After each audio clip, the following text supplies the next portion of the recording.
মৰমৰ অষ্টম শ্ৰেণীৰ ছাত্ৰ-ছাত্ৰীসকল ইতিমধ্যে নিশ্চয় তোমালোকৰ বিদ্যালয়ৰ পৰা টেলেণ্ট সাৰ্চ এক্সামিনেশ্যন 2024 নিৰ্দেশনা তোমালোকলৈ আহি পাইছে আৰু বহুতে তোমালোকে নিশ্চয় ইয়াত নাম অন্তৰ্ভুক্ত কৰিবা।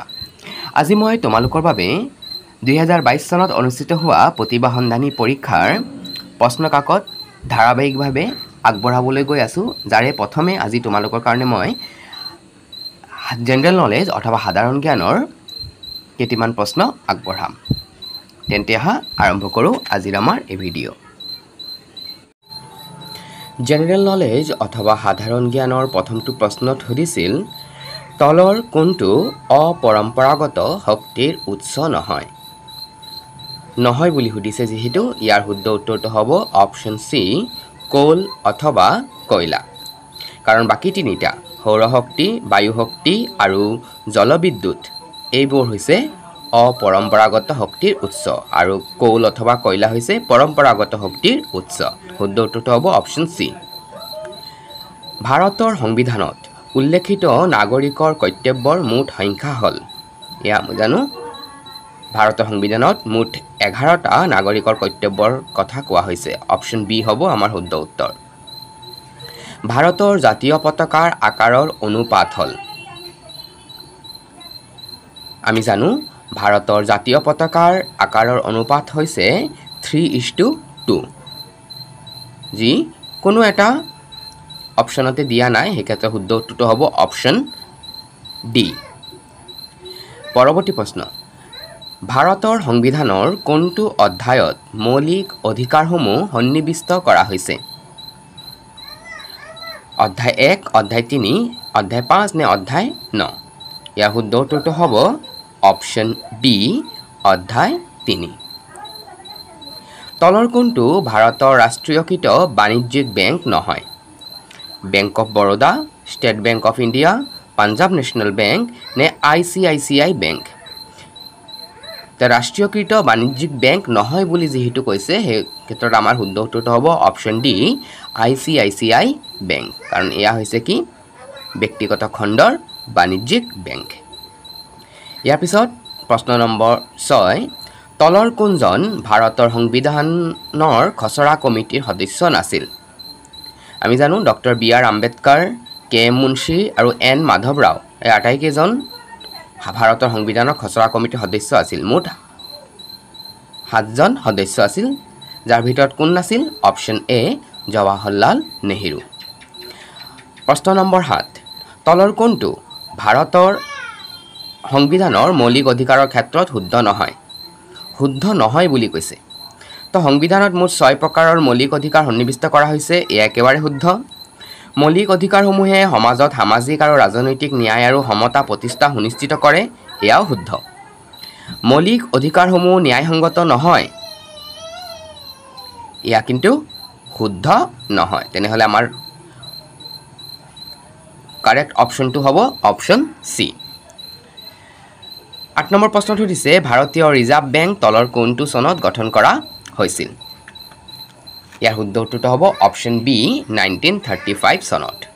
ভাৰতীয় ৰিজাৰ্ভ বেংক হৈছে ভাৰতৰ কেন্দ্ৰীয় বেংক, যাৰ বৰ্তমান গভৰ্ণৰ হৈছে শশীকান্ত দাস আৰু ইয়াৰ প্ৰথমজন গভৰ্ণৰ আছিল ছাৰ অছবৰ্ণ স্মিথ আৰু প্ৰথম ভাৰতীয় গভৰ্ণৰজন আছিল RBIৰ বা ভাৰতীয় ৰিজাৰ্ভ বেংকৰ, তেখেত হ'ল ছাৰ CD দেশমুখ। ইয়াৰ পিছত কুৱেশ্যন নম্বৰ 9। কুৱেশ্যন নম্বৰ 9ত সুধিছে, ভাৰতৰ সংবিধান সভাৰ সভাপতি ডক্টৰ ৰাজেন্দ্ৰ প্ৰসাদে সংবিধানৰ চূড়ান্ত খচৰা তলৰ কোনটো তাৰিখত স্বাক্ষৰ কৰিছিল? তো ৰাজেন্দ্ৰ প্ৰসাদে কোনটো তাৰিখত স্বাক্ষৰ কৰিছিল? আমি জানো যে 26 নৱেম্বৰ 1949 চনত। অপশ্যন এ হ'ব আমাৰ শুদ্ধ উত্তৰ। সংবিধানৰ ক্ষেত্ৰত তলৰ কোনটো শুদ্ধ? এতিয়া শুদ্ধ উক্তিটোহে বিচাৰি উলিয়াব গৈছে। এখন সংবিধান নমনীয় হিচাপে অভিহিত কৰা হয় যেতিয়া ইয়াৰ সংশোধন প্ৰক্ৰিয়া সৰল, আৰু এখন সংবিধান অনমনীয় হিচাপে অভিহিত কৰা হয় যেতিয়া ইয়াৰ সংশোধন প্ৰক্ৰিয়া জটিল হয়। এয়া শুদ্ধ। আগত পঢ়ি চাওঁ, ইংলেণ্ডৰ সংবিধানখন হ'ল পৃথিৱীৰ এক অন্যতম নমনীয় সংবিধান এয়া শুদ্ধ সেই ক্ষেত্ৰত অপশ্যন চিত দিছে এ আৰু বি দুয়োটাই শুদ্ধ এয়াই হ'ব আমাৰ শুদ্ধ উত্তৰ অপশ্যন চি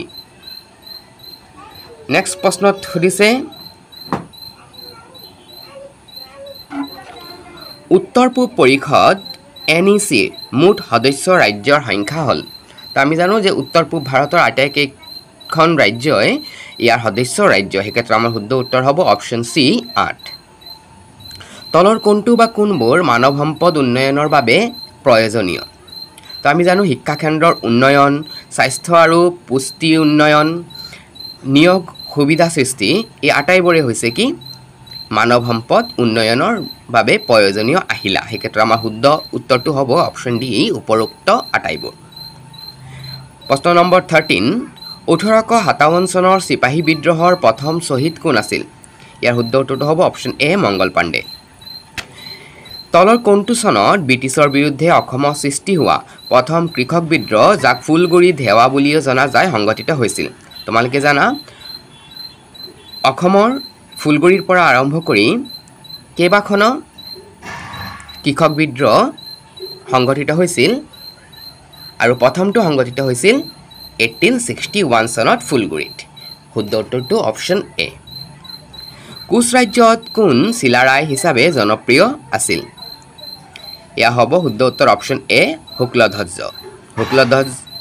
সিংহ আছিল কোচ ৰজা নৰনাৰায়ণৰ ভাতৃ আৰু তেখেতে চিলাৰায় নামেৰে জনপ্ৰিয় হৈছিল এটি প্ৰশ্ন তলৰ কোনটো সপ্তাহ বন মহোৎসৱ হিচাপে প্ৰতি বছৰে পালন কৰা হয় আমি জানো যে বন মহোৎসৱ পালন কৰা হয় জুলাই মাহৰ প্ৰথমটো সপ্তাহত তো 1 July to 7 July option A হ'ব শুদ্ধ উত্তৰ তলৰ কোনজন গভৰ্ণৰ জেনেৰেলৰ কাৰ্যকালত ভাৰতত সতী প্ৰথা বিলুপ্তিৰ বাবে বেংগল সতী আইন 1829 বা আইন 17 অনুমোদন হৈছিল ইয়াৰ শুদ্ধ উত্তৰটো হ'ব option A Lord William Bentinck ইয়াৰ লগত যিজন ভাৰতীয় মানুহৰ বা ব্যক্তি জড়িত হৈ আছিল যাৰ আপ্ৰাণ চেষ্টাত সতীদাহ প্ৰথা বিলুপ্ত কৰা হৈছিল তেখেত আছিল ৰাজা ৰামমোহন ৰয় আৰু ইংৰাজ গভৰ্ণৰজন আছিল লৰ্ড উইলিয়াম বেণ্টিং 18 নম্বৰ প্ৰশ্ন হস্তি বিদ্যাৰ্ণৱ গ্ৰন্থখনৰ লিখক কোন আমি জানো সুকুমাৰ বৰকাইত হৈছে হস্তি বিদ্যাৰ্ণৱ গ্ৰন্থখনৰ লেখক আহোম ৰজা স্বৰ্গদেউ চুহুংমুঙে চুতীয়া ৰাজ্যৰ প্ৰশাসনৰ বাবে সৃষ্টি কৰা পদবী কি আছিল স্বৰ্গদেউ চুহুংমুং বহু কেইটা ঘটনাৰ বাবে পৰিচিত তাৰে মাজত এটা আছিল চুতীয়া ৰাজ্যৰ প্ৰশাসনৰ বাবে সৃষ্টি কৰা পদবীটো যাৰ নাম হৈছে হদিয়াখোৱা গোহাঁই ইয়াৰ উপৰিও তেখেতে বৰপাত্ৰ গোহাঁই নামৰ এটি মন্ত্ৰীপদ সৃষ্টি কৰিছিল আৰু হিন্দু নাম গ্ৰহণ কৰা তেখেত হ'ল প্ৰথমজন আহোম ৰজা তেখেতৰ হিন্দী নাম আছিল স্বৰ্গ নাৰায়ণ পৰৱৰ্তী প্ৰশ্ন ৰেগুলেটিং এক্টৰ ক্ষেত্ৰত তলৰ কোনটো বা কোনবোৰ শুদ্ধ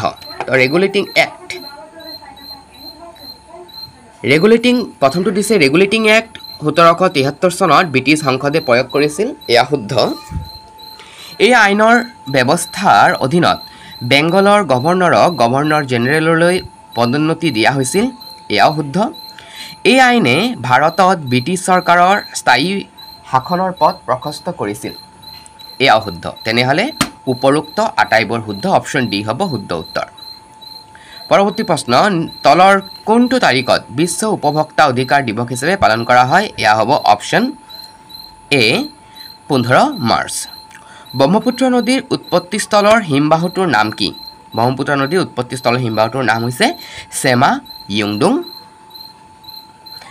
পৰৱৰ্তী প্ৰশ্ন অসম সাহিত্য সভাৰ প্ৰতীক চিহ্নটোৰ আৰ্হি তৈয়াৰ কৰা ব্যক্তিজনৰ নাম উল্লেখ কৰা অসম সাহিত্য সভাৰ প্ৰতীক চিহ্নটো তৈয়াৰ কৰি উলিয়াইছিল যুগল দাসে পৰৱৰ্তী প্ৰশ্ন তলত দিয়াসমূহৰ কোনটো উক্তি বা উক্তিসমূহ শুদ্ধ 1687 চনত ছাৰ আইজাক নিউটনে ব্যাখ্যা কৰিছিল যে পৃথিৱীৰ সাগৰৰ ওপৰত সৃষ্টি হোৱা চন্দ্ৰ আৰু সূৰ্যৰ মধ্যাকৰ্ষণ শক্তিৰ ফলত সাগৰীয় জোৱাৰ ভাটা সৃষ্টি হয় এয়া শুদ্ধ